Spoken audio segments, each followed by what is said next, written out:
Alright, आज के lecture के अंदर हम डिस्कस करेंगे asset, liability, capital, income and expense.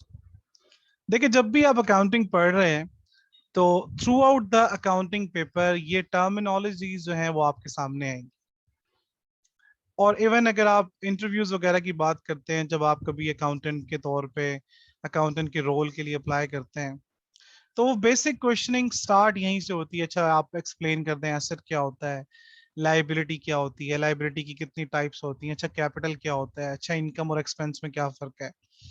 सो ना सिर्फ ये टर्मिनोलॉजीज आपके एग्जाम के लिए इंपॉर्टेंट है, बल्कि ये टर्मिनोलॉजीज आपको बीइंग एन अकाउंटेंट समझना बहुत जरूरी है, क्योंकि इंटरव्यूज में भी आपसे यही पूछा जाएगा, टेस्ट वगैरह कहीं पे दे रहे हैं वहां पर भी बेसिक क्वेश्चनिंग यहीं से आ जाती है। So it is very important to understand asset, liability, capital, income and expense. इसके साथ में एक और ड्राइंग्स भी डिस्कस करूंगा, लेकिन वो मैंने यहाँ पे हेडिंग्स में नहीं लिखा, लेकिन we will be discussing that.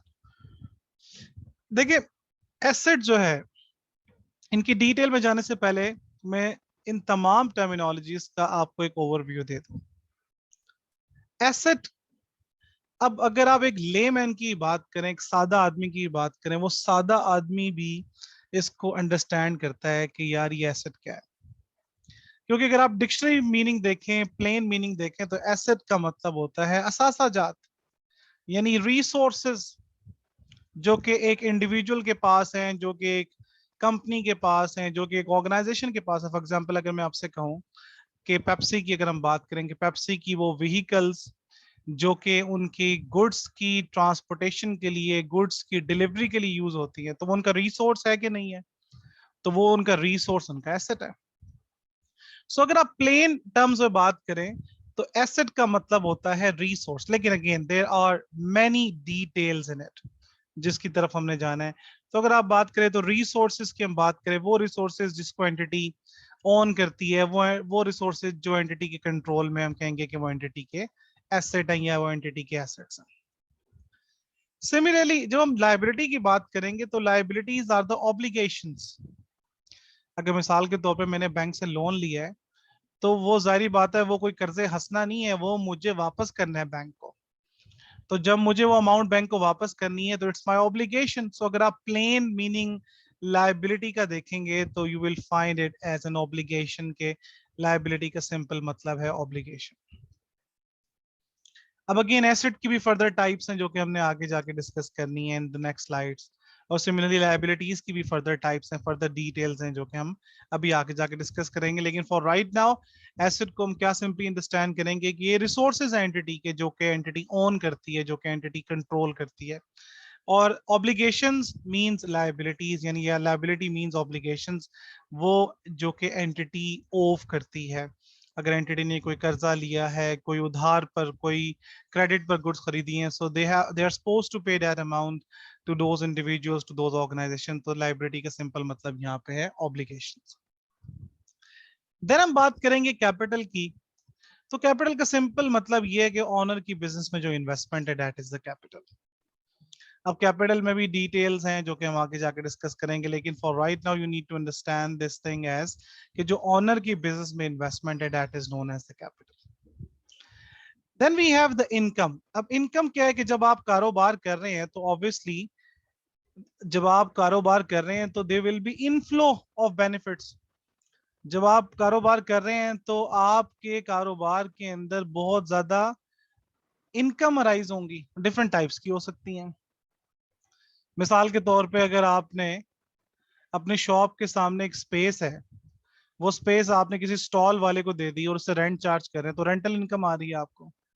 आपके पास एक्स्ट्रा पैसे थे जो कि आपने बैंक में रखवा दिया, बैंक में अब आपको उस पर प्रॉफिट मिल रहा है, इंटरेस्ट मिल रहा है, वो इंटरेस्ट इनकम आ रही है आपको।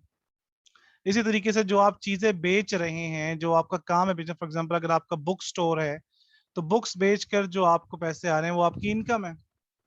सो इनकम क्या है कि basically inflow of economic benefits. जब आप कारोबार कर रहे हैं तो कारोबार करते हुए आपके कारोबार के अंदर क्या होंगे, इनफ्लोज होंगे, those inflows are known as simply income. अभी हम सिंपली ये अंडरस्टैंड करेंगे इनफ्लो ऑफ इकोनॉमिक बेनिफिट्स, आपके पास इनकम। इसी तरीके से आउटफ्लोज भी होंगे। आप कारोबार कर रहे हैं तो अगर किराए पे जगह है तो रेंट भी पे कर रहे होंगे। Then you will be having certain utilities, जिस तरह इलेक्ट्रिसिटी की यूटिलिटी होगी, इलेक्ट्रिसिटी बिल आएगा आपको, फॉर एग्जांपल टेलीफोन का बिल आएगा, अगर आपने एम्प्लॉयज रखे हुए हैं तो उनकी वेजेस एंड सैलरीज होंगी, इसी तरीके से आपको टैक्स भी पे करना पड़ेगा। ये सब आपके क्या है, ये आउटफ्लोज होंगे जो कि एक्सपेंसेस कहलाते हैं, अखराजात कहलाते हैं। ये बेसिक आपके पास इंट्रोडक्शन है। अब हम इन तमाम चीजों की डिटेल में जाएंगे and first of all we will be starting from the asset. देखिए मैंने आपसे कहा कि एसेट एक लेमैन भी यूज करता है। मिसाल के तौर पर उसने कहना हो कि यार ये चीज मेरे लिए बड़ी वैल्यूएबल है, ये चीज मेरे लिए बड़ी इंपॉर्टेंट है, ये मेरा बहुत अहम रिसोर्स है, तो वो कहता है कि this is my asset. So asset is something valuable which a business owns और कैन यूज। लेकिन हम जाएंगे इसकी स्टैंडर्ड डेफिनेशन की तरफ, और ये IASB के इंटरनेशनल अकाउंटिंग स्टैंडर्ड बोर्ड ने जो स्टैंडर्ड डेफिनेशन जो है वो एसेट की डिस्क्राइब की है। जब भी कभी आपसे इंटरव्यूज में या टेस्ट वगैरह में कुछ पूछा जाएगा तो आप ये स्टैंडर्ड डेफिनेशन एक्सप्लेन करेंगे, क्योंकि स्टैंडर्ड डेफिनेशन के अंदर बहुत ज्यादा चीजें, बहुत ज्यादा एलिमेंट्स कवर अप हो जाएंगे। तो पहले इसको रीड कर लेते हैं और फिर मैं आपको एक्सप्लेन कर दूंगा। An asset is a resource that is controlled by an entity। देखिए जब हम बात करते हैं ना कंट्रोल की, तो याद रखें कि कंट्रोल से मुराद ये होता है सिंपली आप कह लें कि डिसीजन मेकिंग। मिसाल के तौर पे मैं कहूं कि मेरे पास एक गाड़ी है, तो गाड़ी मेरा एक रिसोर्स है। किस तरह से रिसोर्स है कि मैं उस गाड़ी को जिस तरह चाहे इस्तेमाल कर सकता हूं। मैं चाहे सुबह को उसको ड्राइव करूं, चाहे मैं उसको शाम को ड्राइव करूं, चाहे मैं उसको ना ड्राइव करूं, मैं किसी और को ड्राइव करने के लिए दे दूं। तो कंट्रोल का मतलब यह है कि उस पर्टिकुलर रिसोर्स से रिलेटेड जो भी डिसीजन मेकिंग है वो मेरे इख्तियार में, और फर्दर ये कि उस गाड़ी से रिलेटेड जितने रिवॉर्ड्स हैं वो मुझसे रिलेटेड है। मिसाल के तौर पे अगर मैं आपसे कहूं कि मैं कहीं पे ट्रैवल कर रहा हूं, अगर मेरे पास गाड़ी ना होती तो मुझे पब्लिक ट्रांसपोर्ट यूज करनी पड़ती, या स्पेशल कोई मुझे गाड़ी करानी पड़ती, पैसे ज्यादा लगते। अब मेरे पास अपनी गाड़ी थी तो मेरे पैसे बच गई, एक रिवॉर्ड है जो मुझे मिला। ये लेट्स अज्यूम मैं कहता हूँ मैं करीम या उबर चलाना शुरू कर देता हूँ अपनी गाड़ी पे, तो वहां से मुझे इनकम अराइज हो रही है, तो ये भी रिवॉर्ड है ना। ये रिवॉर्ड किसका, ये रिवॉर्ड मेरा है। सिमिलरली अगर उस गाड़ी पे कोई स्क्रैच लग जाता है, वो गाड़ी खराब हो जाती है, खुदा ना खास्ता जल जाती है, एक्सीडेंट हो जाता है, तो वो रिस्क है।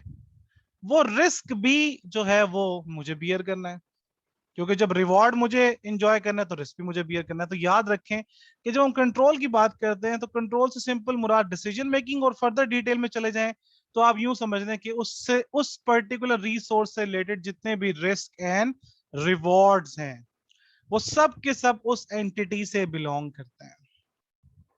अगर रिस्क किसी और के हैं और रिवॉर्ड्स किसी और के हैं तो इसका मतलब है कि ये एक बंदे का एसेट नहीं है, आप उसको अपना एसेट। मिसाल के तौर पर मैं कहूं कि यार कि रिवॉर्ड तो मैं एंजॉय करूंगा लेकिन रिस्क किसी और के हैं, तो इसका मतलब ये हो सकता है मैंने गाड़ी किराए पे ली हुई हो और किराए पे लेके करीम पे चला रहा हूँ कि भाई करीम से जो इनकम आएगी वो मुझे होगी, हाँ कोई नुकसान हो गया तो वो बियर करेगा। अब इसका मतलब है कि यहाँ पे तो डिसाइड करना मुश्किल हो गया कि ये किसका एसेट है, ये मेरा एसेट है या जिस बंदे ने मुझे गाड़ी दी हुई है उसका एसेट है। सो याद रखें कि an asset is a resource controlled. Controlled का मतलब क्या है, सिंपल डिसीजन मेकिंग, यानी उस पर्टिकुलर रिसोर्स से रिलेटेड रिस्क एंड रिवॉर्ड जिसके हैं उसी का ही वो रिसोर्स है। So an asset is a resource controlled by the entity as a result of past event। अब यहां पे past event से क्या मुराद है, इसको सिंपल लफ्जों में ये समझें कि वो एसेट एक्चुअली फिजिकली एग्जिस्ट करता हो। मिसाल के तौर पे मैं कहूं यार मैं गाड़ी लेने का सोच रहा हूं, मैं मशीन खरीदने का सोच रहा हूं, मैं एक प्लांट लगाने का सोच रहा हूं, मैं एक प्लांट खरीदने जा रहा हूं, मैं एक फैक्ट्री खरीदने जा रहा हूं। इसका मतलब है कि इट्स अ फ्यूचर इवेंट। मैं एक फैक्ट्री खरीदने जा रहा हूं तो मैं ये नहीं कह सकता कि आई ओन अ फैक्ट्री, क्योंकि अभी तक तो मेरे पास कुछ नहीं है।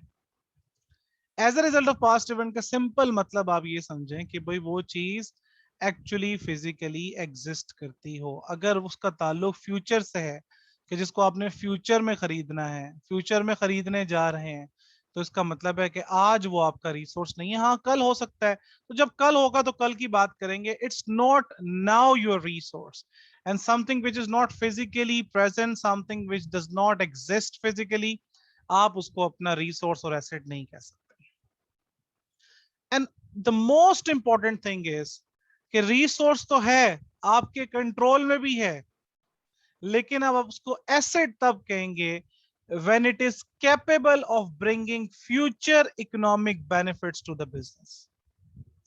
और जब हम फ्यूचर इकोनॉमिक बेनिफिट्स की बात करते हैं तो सिंपल लफ्जों में तो आप इसको इनफ्लो समझ लें। मिसाल के तौर पे मैं आपसे कहूं कि मैं डेनिम्स बनाता हूं, डेनिम्स मीन जीन्स, और जीन्स बनाने की फैक्ट्री मेरी है, और उसमें मेरे पास मशीन्स हैं जो कि पहले जीन्स का कपड़ा बनाती हैं, फिर उसकी जनाब कटिंग होती है, फिर उसकी स्टिचिंग होती है, और फिर जाके एक डेनिम बनती है।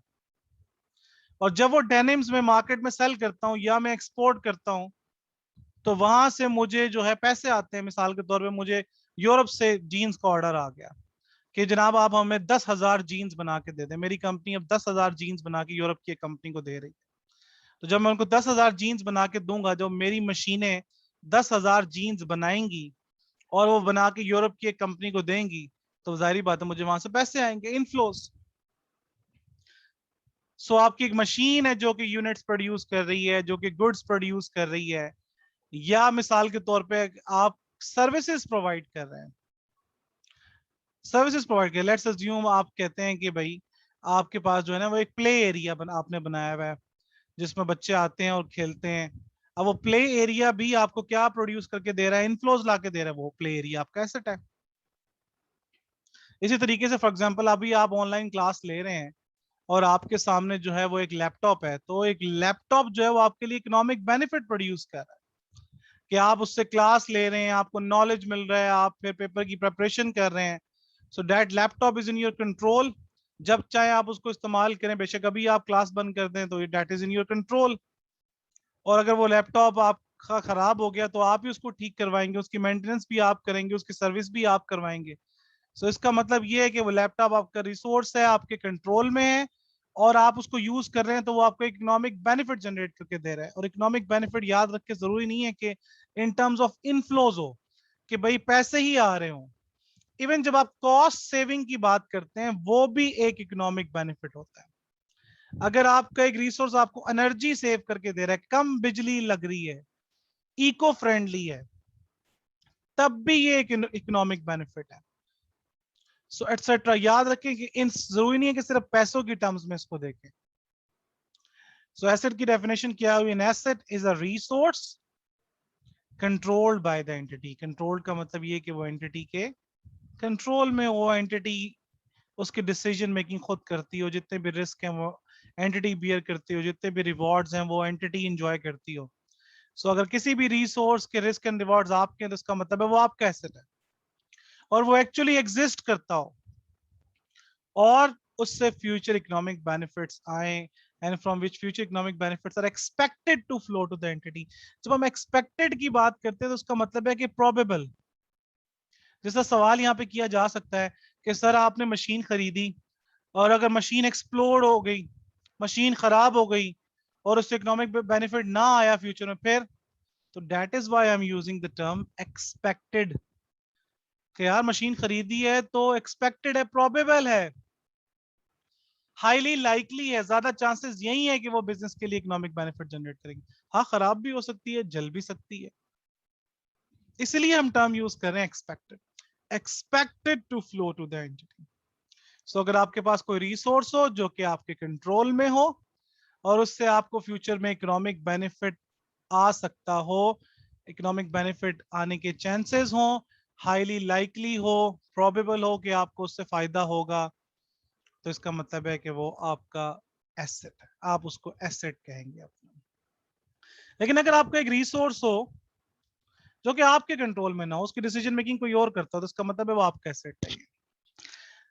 एक रिसोर्स आपका फ्यूचर में आएगा, अभी एग्जिस्ट नहीं करता, तो वो एसेट नहीं है। एक रिसोर्स जो कि कैपेबल नहीं है कि वो कोई इकोनॉमिक बेनिफिट एंटिटी के लिए जनरेट करे, उसको भी हम एसेट नहीं कहेंगे। सो याद रखिएगा कि ये सारे कंपोनेंट्स इंपॉर्टेंट हैं। वो क्या क्या कंपोनेंट है? पहला कंपोनेंट आपका कंट्रोल है। कंट्रोल का मतलब कि वो एंटिटी की डिसीजन मेकिंग में हो, रिस्क एंड रिवॉर्ड्स। दूसरा मैंने आपको क्या बताया कि दूसरी इंपॉर्टेंट चीज है उसकी एग्जिस्टेंस, कि वो एक्चुअली एग्जिस्ट करता हो। तीसरी इंपॉर्टेंट चीज है कि उससे फ्यूचर इकोनॉमिक बेनिफिट्स जो एंटिटी को आए, तब जाके हम उस रिसोर्स को एसेट कहेंगे, वरना हम उसको एसेट नहीं कहेंगे।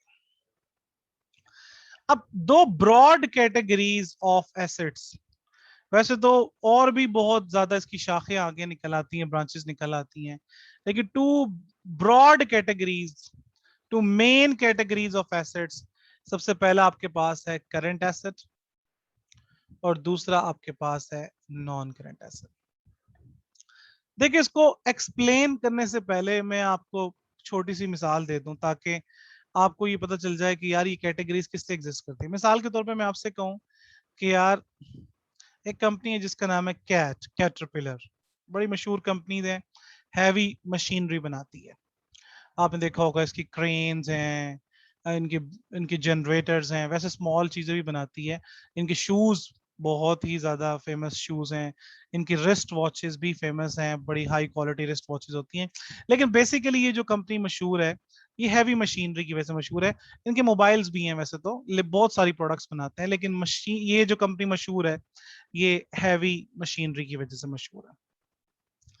देखिए, अब ये कैटरपिलर जो एक कंपनी है कैट के नाम से, मैंने आपसे कहा कि ये आप देखेंगे बड़े बड़े जनरेटर्स आपको नजर आएंगे इस कंपनी के, क्रेन्स नजर आएंगी, लिफ्टर्स नजर आएंगे, बिल्डोजर्स नजर आएंगे, एटसेट्रा। अब एक कैट है जो कि जनरेटर्स बनाती है और बना के क्या करती है, बेचती है। क्रेन्स बनाती है और बनाकर क्या करती है, बेचती है। लिफ्टर्स, बिल्डोजर्स बनाती है और बनाकर क्या करती है, बेचती है। अब मैं आपसे कह देता हूं कि जनाब मेरी एक कंस्ट्रक्शन कंपनी है, राशिद कंस्ट्रक्शन कंपनी। वैसे है नहीं, लेकिन चले अज्यूम कर लेते हैं, हो सकता है फ्यूचर में मैं बना लूं। जनाब राशिद साहब की एक कंस्ट्रक्शन कंपनी है। कंस्ट्रक्शन कंपनी है, हम डिफरेंट कंस्ट्रक्शंस करते हैं, घर भी बनाते हैं, बिल्डिंग्स भी बनाते हैं, रोड्स भी बनाते हैं, और हमें गवर्नमेंट के कॉन्ट्रैक्ट्स भी मिलते रहते हैं। एक कंस्ट्रक्शन कंपनी है मेरी। अब मुझे अपनी कंस्ट्रक्शन कंपनी के लिए क्या चाहिए, जनरेटर चाहिए। तो मैं जनरेटर कैटरपिलर से परचेज कर लेता हूं। मुझे अपनी कंस्ट्रक्शन कंपनी के लिए क्रेन्स चाहिए, तो क्रेन्स जो है वो मैं कैटरपिलर से परचेज कर लेता हूं। अब देखें, ये दोनों एग्जांपल मैंने यहाँ पे लिखी, यहां पर भी जनरेटर लिखा, यहां पर भी जनरेटर लिखा, यहां पर भी क्रेन्स लिखी, यहां पर भी क्रेन्स लिखी। लेकिन आप देखें, कैटरपिलर को ये जनरेटर कैसे इकोनॉमिक बेनिफिट प्रोड्यूस करके देता है कि कैटरपिलर ये जनरेटर सेल करेगा। तो जब सेल करेगा तो जो खरीदेगा वो कैटरपिलर को पैसे देगा और कैटरपिलर के लिए इकोनॉमिक बेनिफिट जनरेट होगा। कैटरपिलर के लिए क्रेन्स कैसे इकोनॉमिक बेनिफिट जनरेट करेंगी? क्रेन्स जिसको बेची जाएंगी वो कैटरपिलर कंपनी को पैसे देगा और कैटरपिलर कंपनी के लिए इकोनॉमिक बेनिफिट जनरेट होगा। अब मैंने ये जनरेटर परचेज कर लिया और पैसे कैटरपिलर को दे दिए, तो कैटरपिलर को इकोनॉमिक बेनिफिट आ गया। मैंने ये क्रेन परचेज कर ली, तो क्रेन्स का इकोनॉमिक बेनिफिट कैटरपिलर को कैसे मिला, पैसों के टर्म्स में मिला। मेरे पास अब ये जनरेटर आ गया और ये क्रेन्स आ गया, मेरा एक रिसोर्स है। लेकिन मेरा काम तो जनरेटर बेचना नहीं है। मैंने तो क्या करना है, जनरेटर को अपनी कंस्ट्रक्शन के लिए यूज करना है, कि जहां जहां मैं कंस्ट्रक्शन कर रहा हूं वहां पे जाहिर बात है मुझे इलेक्ट्रिसिटी चाहिए होगी, और इलेक्ट्रिसिटी यूजुअली जब तक कंस्ट्रक्शन हुई नहीं होती तो कनेक्शंस नहीं होते, तो वो जनरेटर्स के थ्रू काम चल रहा होता है। जैसा रोड्स बन रहे हैं तो रोड्स पे आपको ये सारी इलेक्ट्रिसिटी चाहिए, तो वो जनरेटर्स चल रहे होते हैं। अब जनरेटर जब चल रहा है और कंस्ट्रक्शन हो रही है तो मेरे लिए इकोनॉमिक बेनिफिट जनरेट हो रहा है। सिमिलरली क्रेन्स को मैं यूज करके इकोनॉमिक बेनिफिट जनरेट कर रहा हूं। मेरा काम जनरेटर और क्रेन बेचना नहीं है, वो कैटरपिलर का काम था। अब क्या दोनों को इकोनॉमिक बेनिफिट डिफरेंट वे में प्रोड्यूस नहीं हो रहा? कैटरपिलर को भी इकोनॉमिक बेनिफिट प्रोड्यूस हुआ, लेकिन बेचकर। मुझे भी इकोनॉमिक बेनिफिट मिल रहा है लेकिन यूज करके। इसका मतलब है कि दोनों के लिए एसेट्स हैं, लेकिन एसेट की नेचर दोनों के लिए डिफरेंट है। उनके लिए एसेट जब था तो वो एसेट बिक कर इकोनॉमिक बेनिफिट जनरेट करके दे कर गया। मैंने जब ये एसेट खरीदा तो मैं यूज करके इकोनॉमिक बेनिफिट जनरेट कर रहा हूं। Hence this give rise to main two types of assets. एक है करंट एसेट, दूसरा है नॉन करंट एसेट। पहले नॉन करंट एसेट डिस्कस करते हैं। नॉन करंट एसेट क्या होते हैं? Asset that have a long useful life. For example, you see this generator, at least I'll be using it for 8 to 10 years. Crane, at least I'll be using it for 10 to 15 years, and are expected to provide future economic benefit for several years, just 10 to 15 years. Several years 2 साल भी हो सकते हैं, जरूरी नहीं है कि 15 और 20 साल हो। Something which is more than 1 year. Examples are property, plant, and equipments. A machine, for example, might be expected to have useful life of 5 years. So it is classified as a non-current asset, और non-current asset को fixed asset भी कहते हैं। लेकिन याद रखिए कि जब भी मैं non-current asset की बात कर रहा हूं तो सबसे पहले तो फीचर है इसका लाइफ या बेनिफिट। इसकी लाइफ, ये जो बेनिफिट है, that is more than 1 year। और ये जो बेनिफिट है ना, ये हम यूज करके जनरेट करेंगे, नॉट फॉर रीसेल। हमारा काम इसको बेचना नहीं है, हमारा बिजनेस इसको बेचना नहीं है। यानी हम जनरेटर्स बेचते नहीं है, हम क्रेन्स बेचते नहीं है, हम तो यूज करेंगे इसको। So not for the sale in the ordinary activity of the business. Ordinary activity का मतलब क्या है? हमारा काम जनरेटर्स बेचना नहीं है, हमारा काम क्रेन्स बेचना नहीं है, बल्कि ये जो लाइफ या बेनिफिट है मोर देन 1 year, उसको हम यूज करके बेनिफिट जनरेट करेंगे और हमारा काम इसको बेचना नहीं है। अब स्टूडेंट्स ये समझते हैं कि जब आप कह रहे हैं नॉट फॉर रीसेल तो कभी नहीं बेचना है, ये मतलब नहीं है मेरा। भाई हो सकता है 5 साल बाद एक नए मॉडल की क्रेन आ जाए तो पिछली बेच दूं, तो बेच तो मैं सकता हूं, मेरा काम बेचना नहीं है। बेचना तो एक दिन है जब कभी नई क्रेन लेनी होगी, या ये खराब हो गई, या इसकी वो एफिशिएंसी नहीं रही, तो बेचना तो मुझे एक दिन पड़ेगा। लेकिन मैं कह रहा हूं कि मेरा काम बेचना नहीं है, मेरा बिजनेस क्रेन्स बेचना नहीं है, मेरा बिजनेस जनरेटर्स बेचना नहीं है, बल्कि हम तो इसको बिजनेस में यूज करके बेनिफिट जनरेट कर। सो इसकी लाइफ या बेनिफिट मोर देन 1 year है। अच्छा, लाइफ और बेनिफिट को मैं क्यों अलग-अलग कर रहा हूँ? हो सकता है एक मशीन 50 साल चल सकती हो, लेकिन आप उसको 10 साल इस्तेमाल करें तो इसका मतलब है कि बेनिफिट जो है वो इसका 10 years है। अब हम आ जाते हैं करंट एसेट्स पर। नॉन करंट एसेट्स को तो हमने डिस्कस कर लिया कि हम इसको लाइफ या बेनिफिट, इसके मोर देन 1 year होगी। जैसे मैंने कहा मशीन 50 साल उसकी लाइफ हो सकती है, लेकिन आप उसको 15 साल यूज करें तो हमारे लिए तो रेलिवेंट 15 साल ही हुए, और हम उसको यूज करके बेनिफिट जनरेट करेंगे, not for the sale in the ordinary activity of the business. हमारा काम उसको बेचना नहीं है। अब आ जाते हैं करंट एसेट्स पर। देखिए, अभी तक जो मैंने नॉन करंट एसेट की एग्जांपल दी तो आपके लिए राशिद कंस्ट्रक्शन कंपनी वाली एग्जांपल फिट आ गई कि उन्होंने जनरेटर लिया इस्तेमाल के लिए, उनके लिए नॉन करंट एसेट है। उन्होंने क्रेन्स ली बिजनेस में यूज के लिए, उनके लिए नॉन करंट एसेट है। Similarly it can be anything. For example उनके पास फर्नीचर्स हैं, फॉर एग्जांपल उनके पास अदर इक्विपमेंट्स हैं, फॉर एग्जांपल उनके पास कंप्यूटर्स हैं, उनके पास लैपटॉप्स हैं, जो कि वो बिजनेस में इस्तेमाल कर रहे हैं, बिजनेस में यूज कर रहे हैं टू जनरेट इकोनॉमिक बेनिफिट। इसी तरीके से इसकी फर्दर एग्जांपल भी मैं आपको दे सकता हूँ। मिसाल के तौर पर मैं आपसे कहता हूँ कि मैं एक रेंटे कार का बिजनेस शुरू करता हूँ। रेंट ए कार, अक्सर आपने सुना होगा ये। जिन लोगों को गाड़ियां चाहिए होती हैं, फॉर एग्जांपल उन्होंने किसी मीटिंग्स पे जाना है, किसी इवेंट्स पे जाना है, शादी वगैरह के लिए गाड़ियां चाहिए, तो इमरजेंसी हो गई कहीं तो उन्होंने किसी दूसरी सिटी मूव करना है, तो कंपनी होती हैं जो कि रेंट ए कार का बिजनेस करती हैं, यानी वो आपको रेंट पर गाड़ियां प्रोवाइड करती हैं for a day, for multiple days etcetera. अब रेंट ए कार का जो बिजनेस है, ये कंपनी होगी, ये ऑर्गेनाइजेशन है, इनके पास जो कार्स हैं, ये कार्स एसेट तो है क्योंकि इनका रिसोर्स है, इनके कंट्रोल में है, और कार इनको इकोनॉमिक बेनिफिट जनरेट करके देती हैं, तो एसेट तो है। कौन सा एसेट है? अब देखें, कार की लाइफ या बेनिफिट मोर देन 1 year। क्या इनका काम गाड़ियां बेचना है? नहीं, बल्कि ये तो गाड़ियां रेंट पर देके बिजनेस के लिए रेवेन्यू जनरेट करते हैं। तो इसका मतलब है कि not for the resale in the ordinary activity of the business, and they use those assets in the business to generate the income. That is why these cars are their non current assets. अब आ जाते हैं हम current assets. Current asset बिल्कुल opposite है non current asset के।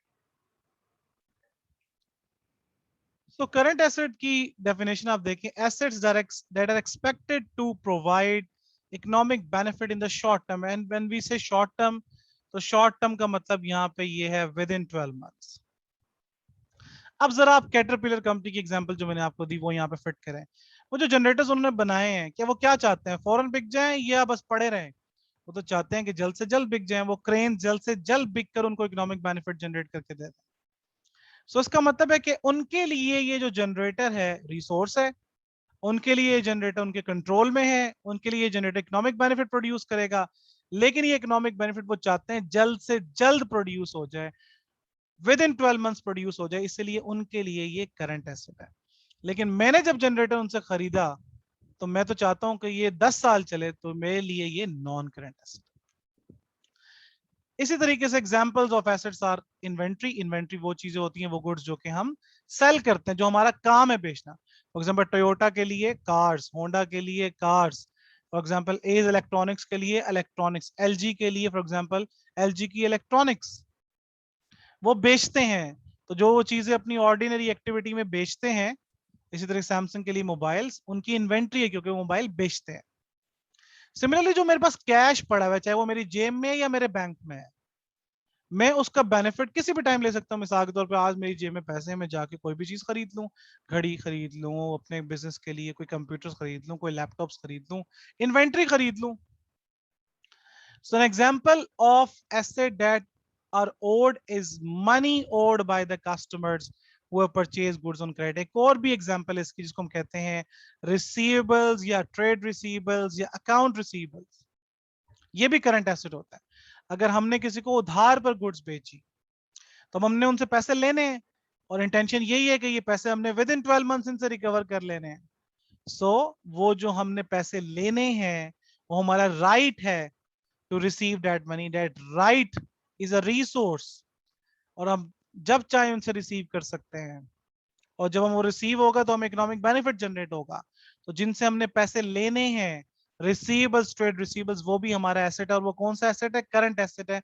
Logic क्या है उसके पीछे कि हम चाहते हैं कि वो हमें जल्द से जल्द रिकवर हो जाए। सो एसेट्स की आपके पास दो ब्रॉड कैटेगरीज आ गई। नॉन करंट एसेट, इसको किस तरह डिफरेंशिएट करेंगे कि अगर आपके पास एक एसेट है जो कि आप बेचते नहीं है, आपका काम बेचना नहीं है, बल्कि आप उसको बिजनेस में यूज कर रहे हैं और यूज करके इकोनॉमिक बेनिफिट जनरेट करते हैं, और वो economic benefit more than 1 year आपको जनरेट होगा, तो इसका मतलब है कि वो एसेट आपका नॉन करंट एसेट है। लेकिन अगर आपको कोई रिसोर्स है जिस जो कि आप विद इन 12 मंथ्स रियलाइज करना चाहते हैं, फॉर एग्जांपल आपकी इन्वेंट्री है कि वो 12 महीनों के अंदर बिक जाए, वो जो कैश आपके पास मौजूद है, वो जिनसे आपने पैसे लेने हैं, वो आपके करंट एसेट्स हैं। और याद रखें ये जो करंट एसेट्स हैं इनको हम लिक्विड एसेट्स भी कहते हैं। लिक्विड एसेट्स क्यों कहते हैं? Because these are easily convertible into cash. या ये कैश है या इजीली कन्वर्टेबल इनटू कैश। जैसे इन्वेंट्री है, ये आप बेचते हैं तो पैसे आ जाएंगे, जिनसे आपने पैसे लेने हैं अगर आप उनसे पैसे ले लें तो पैसे आ जाएंगे। सो डिफरेंशिएट जरूर करना आपने सीखना है। अगर मैं आपसे कहूं लैंड, लैंड कौन सा एसेट है, तो आप कहेंगे पहले आप बताएं वो लैंड किस लिए है। अगर आपकी कंपनी है जो कि लैंड खरीदती बेचती है तो फिर तो आपकी इन्वेंट्री आपका करंट एसेट है। लेकिन अगर आपके बिजनेस के पास लैंड है जिसमें आपकी पार्किंग होती है, आपके एम्प्लॉयज की गाड़ियां खड़ी होती हैं, तो फिर तो ये नॉन करंट एसेट हुआ। मैं आपसे पूछूं मशीनरी कौन सा एसेट है, आप कहेंगे पहले ये बताएं मशीनरी का करते क्या है। मशीनरी बेचते हैं, करंट एसेट है। मशीनरी आप अपने बिजनेस में यूज कर रहे हैं प्रोडक्शन के लिए, नॉन करंट एसेट है। मैं कहूँ व्हीकल्स, आप कहेंगे व्हीकल्स का करते क्या है, व्हीकल्स बेचते हैं तो करंट एसेट। लेकिन व्हीकल्स अगर आपके एम्प्लॉयज की पिक एंड ड्रॉप के लिए यूज हो रही है तो बिजनेस यूज है, नॉन करंट एसेट है। तो इटसेल्फ नाम से नहीं पता चलेगा कि कौन सा एसेट करंट एसेट है या नॉन करंट एसेट। हाँ कुछ चीजें आसान है, जैसे इन्वेंट्री नाम से ही पता चल जाएगा, क्योंकि इन्वेंट्री वो चीजों को कहते हैं कि जो कि हम बेचते हैं, तो वो करंट एसेट है। कैश करंट एसेट है। लेकिन अगर आप बाकी कहें कि नाम से पता चल जाएगा लैंड कौन सा एसेट है, करंट है या नॉन करंट, ऐसा नहीं होगा, क्योंकि आपको उसकी डिटेल में जाना पड़ेगा, मशीनरी की डिटेल में जाना पड़ेगा। सो कुछ चीजें जो कि they are pretty you know, you can say कि common inventory, cash, we know that receivables, these are the current assets. बाकी के लिए आपको जानना जरूरी है, जैसे लैंड हो गया, बिल्डिंग हो गया, मशीनरी हो गया, कि आप उसका करते क्या है। बिल्डिंग्स अगर आप बना के बेचते हैं तो इन्वेंट्री हुई, लेकिन अगर आपकी ऑफिस की बिल्डिंग है तो नॉन करंट एसेट है। सो इसीलिए that is very important to understand कि भाई ये एसेट है तो कौन सा एसेट है, करंट एसेट है या नॉन करंट एसेट है।